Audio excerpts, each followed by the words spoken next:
नमस्कार प्रशिक्षुओं, आप सभी का बहुत बहुत स्वागत है आपके अपने करंट हेवन के यूट्यूब चैनल पर। आशा करते हैं इस वीडियो को आप अंत तक देखेंगे। इसमें हम यह जिक्र करने वाले हैं, जो मेरे यह भाई बहन नहीं जानते हैं, जो नए हैं, जो या फिर पहली बार एक तरह से सीटेट क्लियर करने के बाद सुपर टेट का इंतज़ार कर रहे हों, या फिर अदर जो एग्ज़ाम होते हैं अदर स्टेट के प्लस केंद्र के, उसका इंतज़ार कर रहे हैं, तो उनको ये चीज़ें मैं बता देना चाहता हूं कि भाई एलिजिबिलिटी, सुपर टेट की एलिजिबिलिटी क्या है, किस प्रकार से कौन अभ्यर्थी किस सुपर टेट दे सकता है।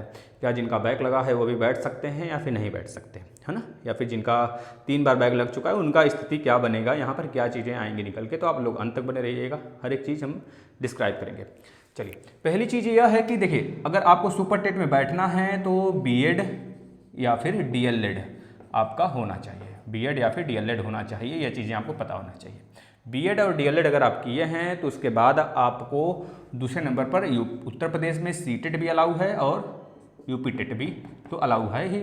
तो सीटेट आप क्लियर होने चाहिए, चाहे यूपी टेट क्लियर होने चाहिए, दोनों में से कोई एक क्लियर हो या फिर दोनों भी क्लियर हो तो कोई दिक्कत नहीं है, ठीक है। हालांकि अगर 1/4 का मामला आता है तो आपको यूपी टेट अनिवार्य हो जाएगा, एक बार यूपी टेट या कराएंगे ही कराएंगे, यह तो तय है।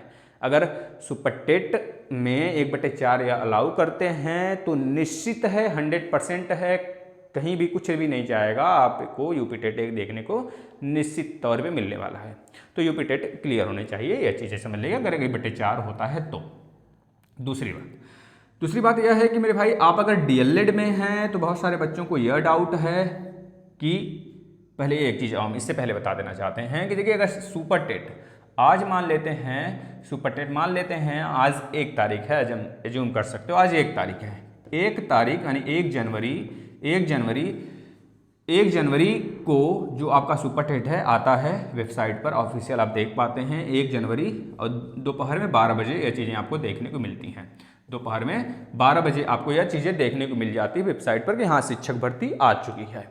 अब शिक्षक भर्ती आ चुकी है तो इस 12 बजने से 1 घंटे पहले 1 घंटे पहले, यहाँ तक कि आधे घंटे पहले भी आपका डीएलएड या फिर बीएड का, डीएलएड आप किए हों चाहे बीएड किए हों, स्पेशली हम उत्तर प्रदेश की बात कर रहे हैं, बीटीसी डीएलएड मतलब एक ही माना जाता है। तो बीएड हो चाहे डीएलएड हो, यह भर्ती आने के आधे घंटे, 10 मिनट, 20 मिनट पहले तक आपके पास रिजल्ट होने चाहिए, आपके सभी सेमेस्टर क्लियर होने चाहिए। भर्ती आने के पहले तक, जिस दिन भर्ती आई, जिस समय आया, उस समय के पहले आपका लगभग 1 दिन पहले, 1 घंटे पहले, जो भी हो, लेकिन पहले ही आना चाहिए आपके रिजल्ट पूरे कंप्लीट हर एक सेमेस्टर का। ना ही उसमें बैक होने चाहिए, ना ही उसमें 3 बार बैक वाला मामला होना चाहिए, ना ही उसमें कोई सेमेस्टर बचा रहना चाहिए। यह चीज़ें अब शायद आपको क्लियर हुआ होगा कि कौन से बच्चे इसमें एलिजिबल होंगे। बस इतनी इसकी कहानी थी। एक बार इसका आर्टिकल आया था पिछले साल, यानी 2021 में एक आर्टिकल आया था 2021 के एंड में, कि भाई ऐसा कुछ सामने आया था, यह वाला मामला था, यही मामला था कि जो सामने आया था कि भाई सुप्रीम कोर्ट ने यह चीज़ें बता दी हैं, हाई कोर्ट ने यह चीज़ें बता दी हैं कि जो हमारे शिक्षक बनेंगे उनका डीएलएड और बीएड का मार्कशीट उनके हाथ में होना चाहिए, अपीयरिंग में नहीं होना चाहिए लास्ट सेमेस्टर।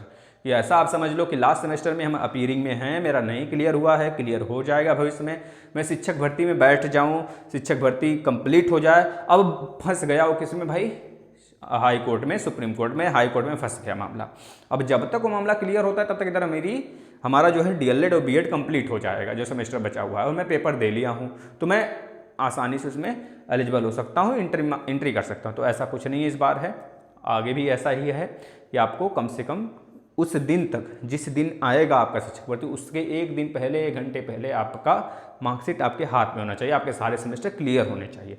बस यही कहानी थी इसमें। और दूसरी तरफ जो बच्चे कह रहे हैं कि सर इसका जो गुणांक है कैसे बनेगा, तो गुणांक के लिए मैं बता देता हूँ। देखिए, अगर 10th में अगर हम बात करें, 10th में आपका कितना भी मार्क्स हो, 75% है तो 75% का 10% यानी कि 7.5। उसी तरह 12th में भी अगर आपका 75% है तो 75% का 10% यानी कि 7.5। इसी प्रकार से एकेडमिक की बात हो रही है, अगर आपका ग्रेजुएशन में अगर आपका 75% है तो 75% का 10% यानी 7.5। इसी प्रकार से आपका BTC हो चाहे B.Ed हो, अगर उसकी बात करें उसमें भी 75% है तो उसका भी 10% यानी कि 7.5। इस प्रकार से 7 चौक 28 2 30 गुणांक बनेगा आपका एकेडमिक का। बहुत ही सुपर्ब है, अपने आप में बहुत बेस्ट है। 28 29 30 मतलब कि गुड की कैटेगरी में आएगा, ठीक है ना। इसके बाद अगर बात करें सुपर टेट में, अगर आप बहुत ही बेहतरीन मार्क्स लेके आते हैं, बेहतरीन मार्क्स का मतलब कि अगर आपका 150 नंबर का पेपर है, 150 में से 120 नंबर लेके आते हैं, कम से कम 120, तो इसका परसेंटेज निकाल लीजिए। 5 दूनी 10, 5 3 15, 0 गया, 3 चौके 12, ठीक है ना। देख लीजिए, फिर से देख लीजिए, हाँ 120 बटे 150, 120 नंबर लेके आते हैं 150 में, तो कितना परसेंट आपका बना यहाँ पर, 5 दूनी 10, 5 3 15, 3 चौके 12, यानी कि 80% बना। इस 80% का भी आपको 60% लेना होगा। यह कंडीशन 60 का और 40 का एकेडमिक क्यों हम बता रहे हैं, जब आपका यूपी टेट में कोई एप्लीकेशन या फिर कोई नंबर नहीं जुड़ेगा तब। अगर जुड़ने लगेगा तो हो सकता है इसमें कुछ कम कर दें या फिर इसमें भी कुछ कम कर दें, हो सकता है इसी में कुछ कम करें और इसमें यूपी टेट, और हो सकता है कि आपके एकेडमिक को मिलाकर 40% बना दें, ऐसा हो सकता है।